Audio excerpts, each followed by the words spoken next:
Let's be honest, warm-ups kind of suck. When you get to the gym, all you really want to do is get on the wall and start climbing. But warm-ups are of course important for your performance and also your injury prevention. So today we're going to go through a pretty minimalist warm-up, which is going to start from the lower body to the upper body and to our fingers. And we're going to try and cover all bases in a fairly short time so you can get to the fun bit, which is the climbing. A lot of warm-ups will often tell you to start with some cardio or pulse raising activity. And today I'm going to skip that. Personally, I can never really be bothered to do this bit. I'm just going to make sure my warm-up is progressive as we go through before we start trying hard. And we said we're going to start from the lower body, so we're going to start with some lower body squats, and this will have a similar effect of getting your pulse raised up. I'm going to go through just 3 squatting exercises, but all of these are going to be for a full range of motion, and that's really important because climbing, we need to display our movement through a large range of motion and also be strong through that whole range of motion. So this is going to act as a warm-up for the lower body, but also opening that range of motion and some flexibility exercises. This first exercise is going to be a split squat. And we're going to do an elevated split squat, which means elevating the front foot. So most gyms have a mat like this. If you're outside, you can use a rock or you can do it flat on the floor. And the aim here is to lunge forwards and down. So the forwards bit is key. As I lunge in, I want to be going into this rock over position. So I'm getting a nice deep lunge. This is going to help with the ankle flexibility, like that rock over position, the hip flexion, which you get from high steps, but also the hip extension as this knee comes back and I make this a longer position. And I'm just going to lunge in and out of this for at least 6 reps, and I might come back around a second time for this.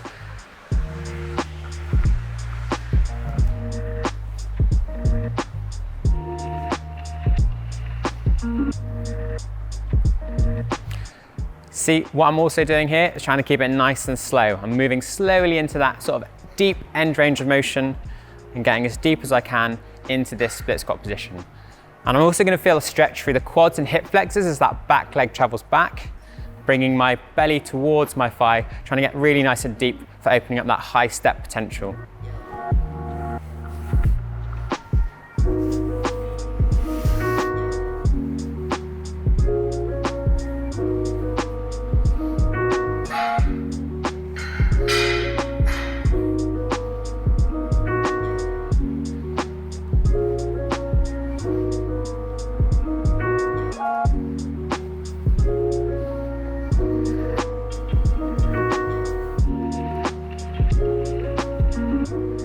That first squatting exercise is starting to warm up the lower body, again through that full range of motion, and this is an inline kind of lunge. So we're working on hip flexion and hip extension. We're now going to move into a Cossack squat, which is going to be a side-to-side lunge. And this is going to work on that hip abduction, which is really helpful for those large bridging positions and bringing your open hips and getting hips close to the wall. Try to keep both feet pointing forwards and lunge as low as you are comfortable moving. Try to keep the heel on the floor if you can, but you might find that your heel raises off the floor as well. That's absolutely fine as well. It's going to depend on your ankle flexibility too. This ankle I broke a couple years ago and it's never regained full range of motion, so I tend to lift the heel. I think it's absolutely fine. We're really trying to work on hip adductors and that squatting position, so don't be too concerned with what your ankles are doing. I'm just going to alternate from side to side, trying to get as deep as possible, opening up those hip adductors, which is going to help with those frogging positions and getting hips close to the wall.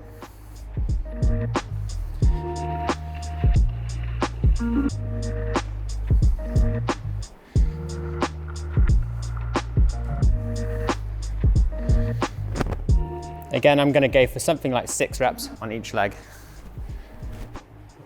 Okay, so I'm already starting to get pretty warmed up. The jumper's off and into a t-shirt just from doing these squatting exercises. This last one is going to be a horse squat or a plie squat. The aim here is to open up the hips and squat in a wide position.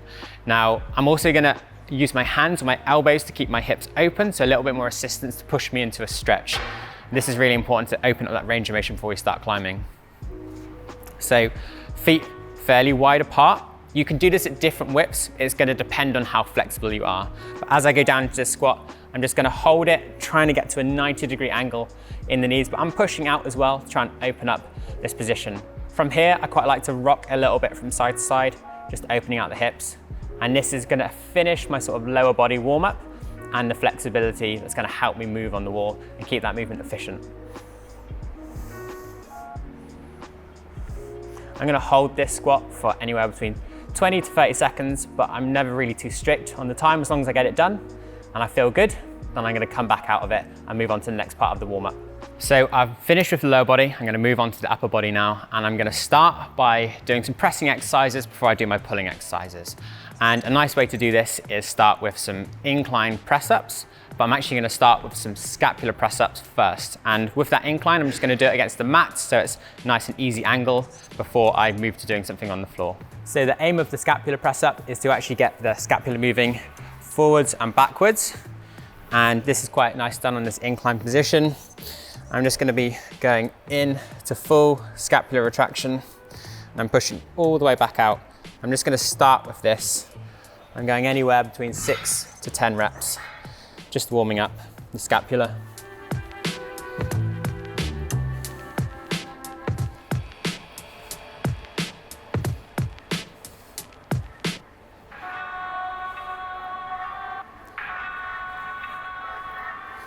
Then after that, I'm just gonna go into a proper press up. So I'm gonna bring all the chest all the way down to the mat and push all the way through, just to get the pushing muscles, the triceps warmed up as well.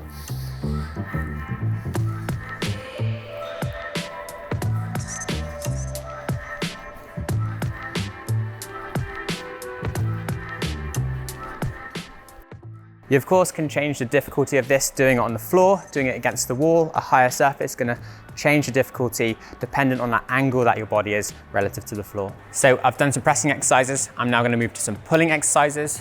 And just like we did with the press up, I did some scapular movements first before moving into the full range of motion with my arms. I'm gonna do the same on the pull-up bar. And I'm gonna be doing some scapula shrugs. So I'm gonna be pulling it up and down, first working on the scapula.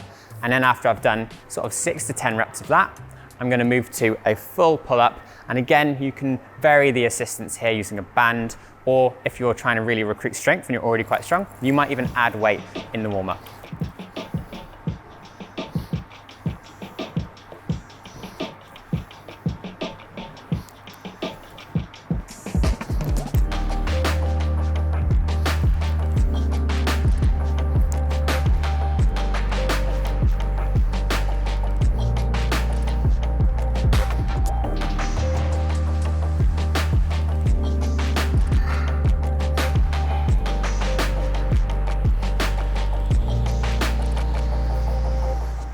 Like I said at the beginning, I'm gonna try and keep this relatively short. So I'm pretty much done with my upper and lower body. I'm just gonna move to the hangboard now. I'm gonna do a few hangs sub-maximally just to get the things warmed up, and then we're gonna hit the wall. So over to the hangboard now, and we're gonna be using obviously the most comfortable and best 20mm edge there is.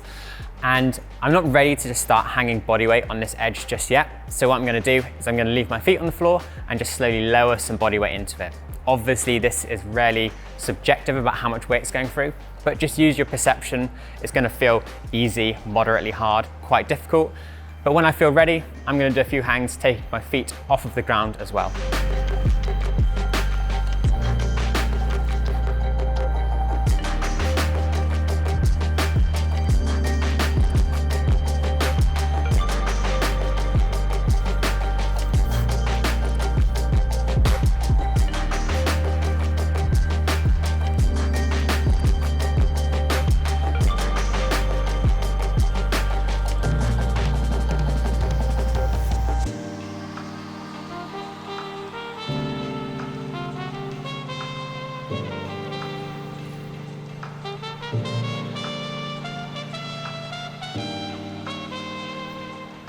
Another thing I quite like to add to my warm-up on a hangboard is actually just some overcoming isometrics, so pulling against the edge without my feet coming off the floor. And I'm gonna have to do this one-handed so that I can actually pull quite hard without my body weight coming up. This is because in a warm-up, you might want to recruit your finger strength quite a bit before you move to your climbing. For example, if you're having a board session, it's gonna be fairly intense, and body weight hangs might not really be that intense if you've got quite a decent history of hangboard training. So what I'm gonna do so I can actually pull a bit harder without putting on a harness and faffing around with weights is literally just pulling against the edge with one hand. I'm pulling relatively hard, so 80–90% of my max effort, just to get the forearm properly warmed up and recruited before I get on the climbing wall. Whereas when I'm just warming up very gradually at the beginning and I'm doing some sub-maximal hangs, I'm gonna be holding for somewhere between 5 to 10 seconds. These ones are gonna be relatively short, just 3 seconds at the most, really just pulling hard, letting go, and swapping the hands. So you can do this a few times, and after a few reps, for me, that feels kind of enough to start my warm up on the wall, and that's where we're gonna go now. So when we first start climbing on the wall, of course, we're gonna start fairly easy before we jump into any projecting. We want to make it progressive.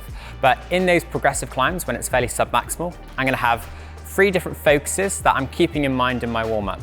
The first one is skill. I'm gonna be trying to move as efficiently as possible, focusing on my hip position, focusing on my foot placement. It's gonna be easy climbing, so you can put a lot of attention here. So don't throw away that time. This is really valuable time in your training. The next thing I'm trying to focus on, and I might do this on different climbs, is can I be developing my range of motion, my flexibility on the wall?